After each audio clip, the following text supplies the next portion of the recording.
shadows crawled over the gate. I needed a light to destroy them to get through.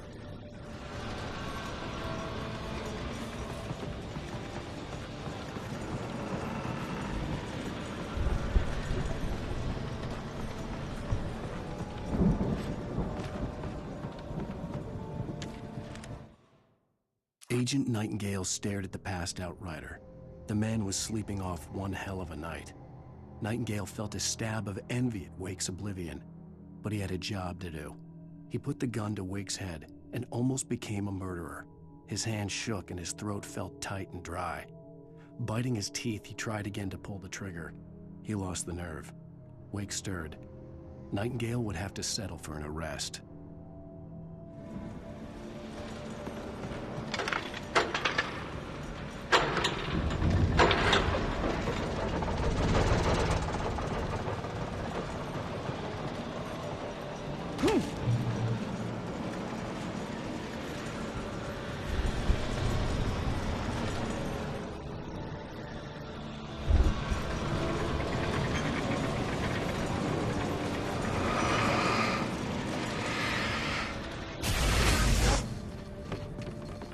I could sense the movement.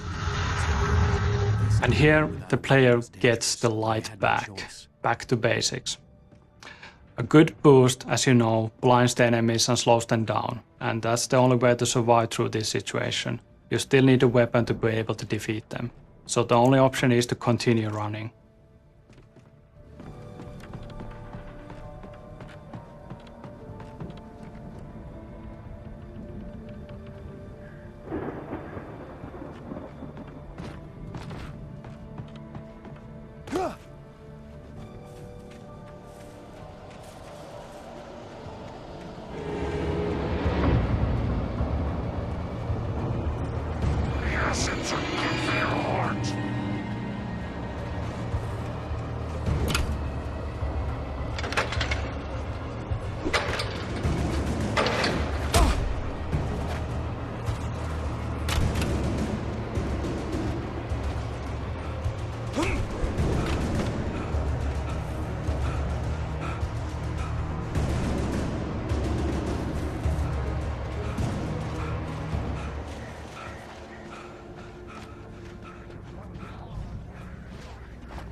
A car was driving away from the farm, headed in the same general direction as I was. For all I knew, it was Barry, caught in the consequences of leaping before looking.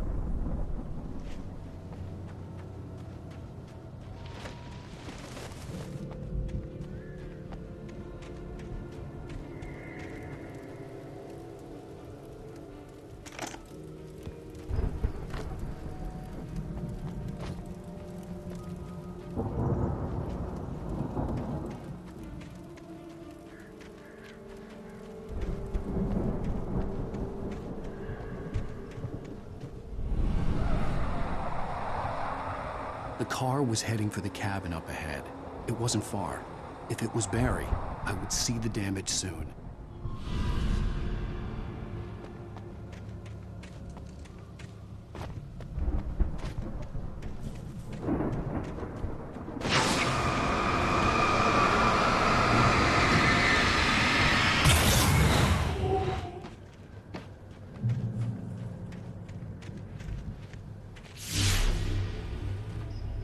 I'm trying to deliver each page to the right time and place. I'm trying to show you how the story goes. I had seen glimpses of the light before. I had seen it in my dream. It was a strange spaceman or a diver in a bulky suit. He was the one who'd been placing the pages on my path. The dark presence followed the choreography laid out to it in the manuscript, growing stronger and stronger, moving like a storm from one scene of destruction to the next. But it was still bound to follow the story and chained to the dark place it came from. When the story reached the end it longed for, it would finally be free.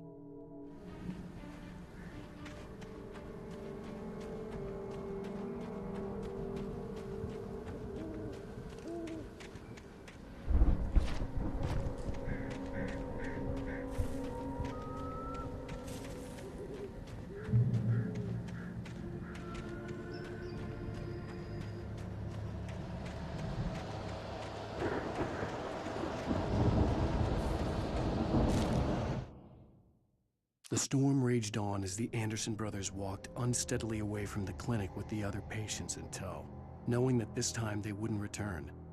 The darkness around them seethed with horrors, but Tor and Odin were unafraid.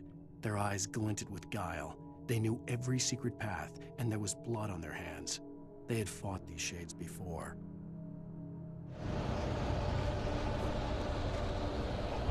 Someone had left a gun behind. Now I had a fighting chance of reaching the farm.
The journey from the crashed car, the second one we have in the game, up to this hunting cabin has been fun to develop.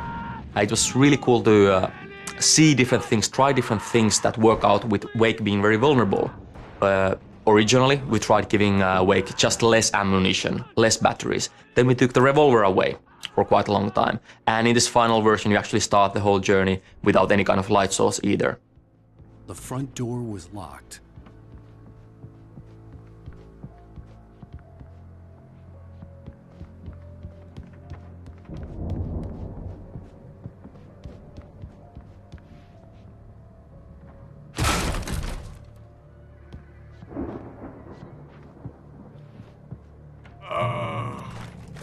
I know you.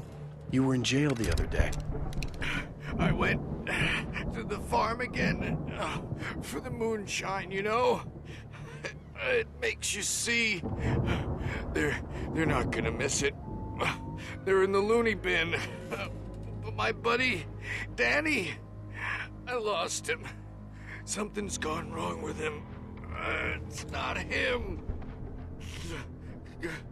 Like a real bad follow-up to a real good movie. The best friend's suddenly the bad guy who wrote this crap anyway.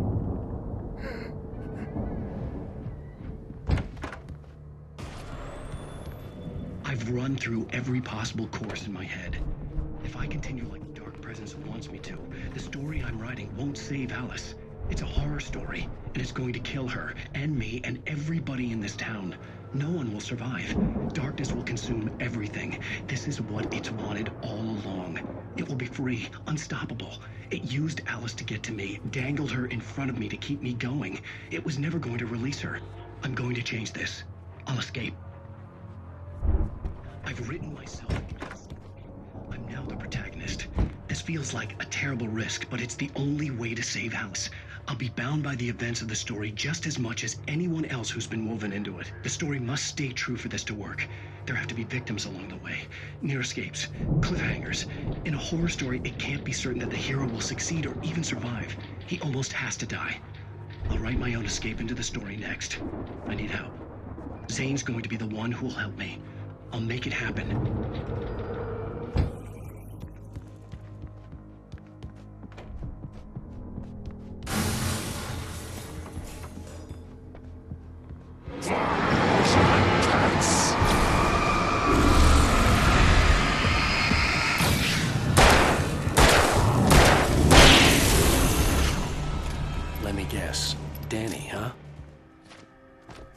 The farm was still a good distance away. I'd need a car to get there fast. If Barry wasn't up here, he was probably in trouble down. The farmlands area has been one of the most liked areas during early gameplay testing. I think the big element of this is that we have very many different gameplay types during this journey. We just had a very tightly planned, very tightly designed survival journey up to this hunting cabin, and then again now we give the player a car, we give a direction, and we give the player the chance to actually dictate his own pace for a while.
I'd known the brothers used to be some kind of rock stars, but it hadn't really sunk in until I saw the stage.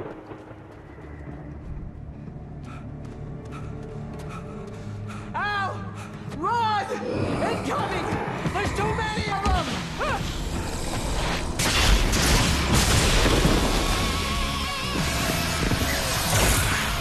God damn!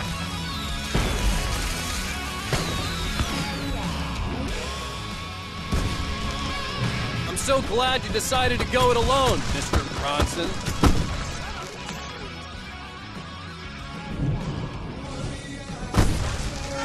We have to fight them off! I can set off more of the fireworks from here and help you out! Hey, Al! Notice there's a lot of ammo stuff around? This place is stopped! Al, hold on! I'll try to get the stage lights on!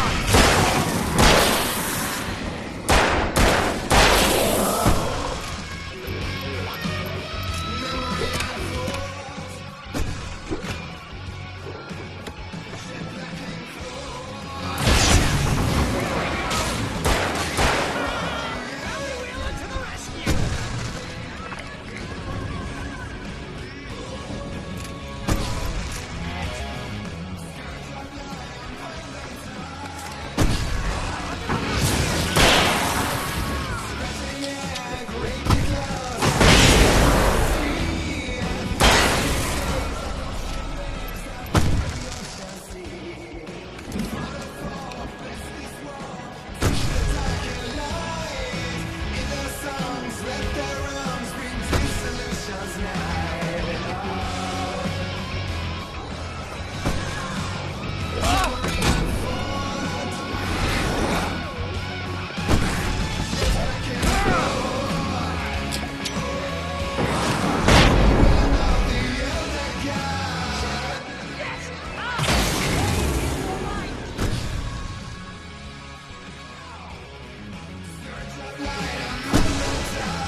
please?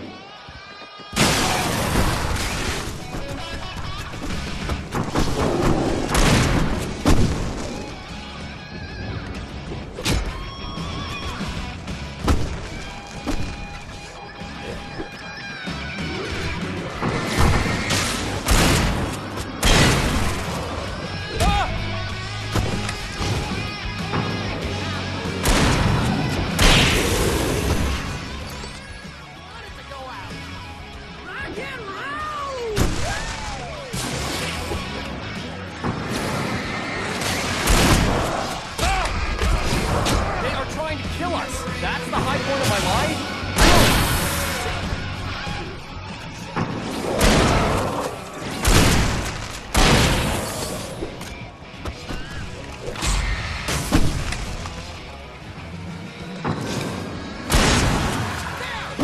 Back in the game, yes!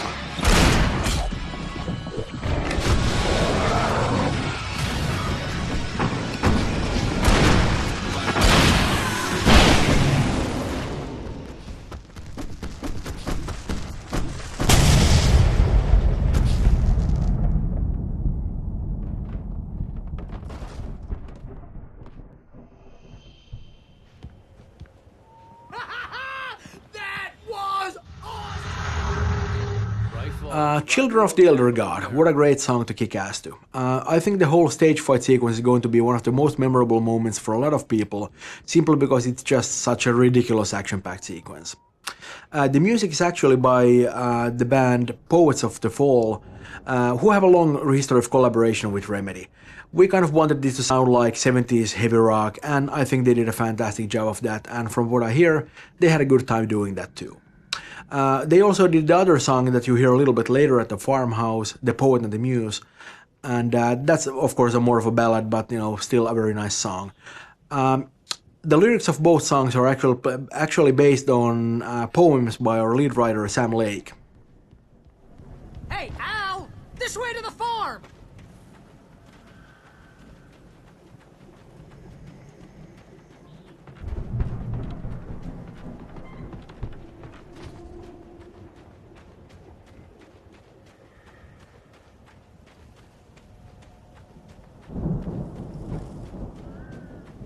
See, bestseller, no reason to worry. Your cutout's good as new, right where I left it.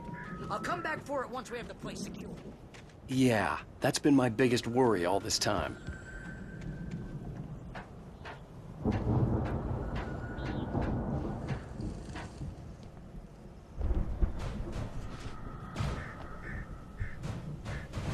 Hey, I think Alan Wake here has something to say. What's that, Al? I'm Alan Wake. I'm always right about everything. And if I don't get my way, I'll sulk all day long. I'm always intense and moody. It makes me very attractive and mysterious. Right now, I'm just standing here because I need my best to carry me.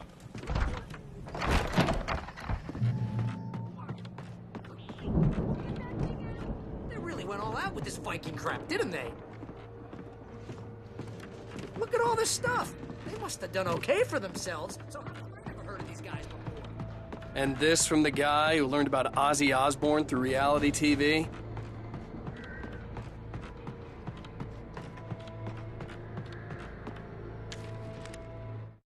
It's 1976. Madness reigns at the Anderson farm. Contrary to all logic, the headiest ingredient of their moonshine is